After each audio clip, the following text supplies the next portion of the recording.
Indian premier লিগের মঞ্চে নানা রেকর্ড হয়, বেশিরভাগই গর্ব করার মতো রেকর্ড।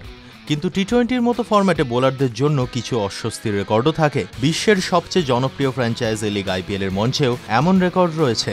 যেমন ধরুন, এক মরশুমে সবচেয়ে বেশি 6 খাওয়া বোলার তালিকায় অনেকেই রয়েছেন। এতদিন শীর্ষস্থানে ছিলেন এক ভারতীয় বোলার। সদ্য তালিকায় অবনতি হয়েছে তার, বলা ভালো লজ্জার রেকর্ড থেকে মুক্তি পেয়েছেন।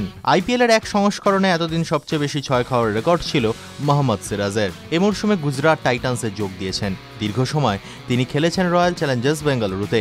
আরসিবির হোম গ্রাউন্ড চিন্নাস্বামী স্টেডিয়ামের মাঠ ছোট, ব্যাটাররা প্রচুর 4-6 মারেন, বোলারদের কাছে চ্যালেঞ্জের পরিস্থিতি।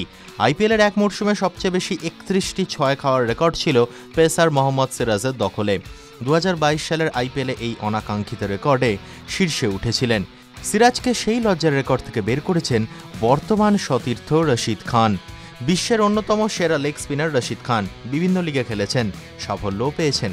গুজরাট টাইটান্সের হয়ে 18তম আইপিএল একেবারেই ভালো কাটেনি রশিদের। এলিমিনেটর ম্যাচ হেরে টুর্নামেন্ট থেকে এবারের মতো বিদায় হয়ে গিয়েছে টাইটান্সের। আর সেই ম্যাচেই মরশুমে রশিদ খানের 6 খাওয়ার সংখ্যা ছুঁয়েছে 33। সিরাজকে ছাপিয়ে শীর্ষে এখন আফগান স্পিনার। তালিকায় 3 নম্বরে রয়েছেন 2 লেগ স্পিনার ইউজুবেন্দ্র চাহাল এবং ওয়ানিন্দু হাসারাঙ্গা। আইপিএলের ইতিহাসে সবচেয়ে বেশি উইকেটের রেকর্ড চাহালের দখলেই। তেমনই আইপিএলের গত সংস্করণে 30টি 6ও খেয়েছেন চাহাল। একই সংখ্যক 6 হজম করেছিলেন হাসারাঙ্গা, সেটা 2022 সালের আইপিএল। দুজনেই দীর্ঘ সময় খেলেছেন রয়্যাল চ্যালেঞ্জার্স বেঙ্গালুরুতে। চাহাল অবশ্য গত মরশুমে ছিলেন রাজস্থান রয়্যালসে। এবার পাঞ্জাব কিংস তাকে মেগা অকশনে নিয়েছিল।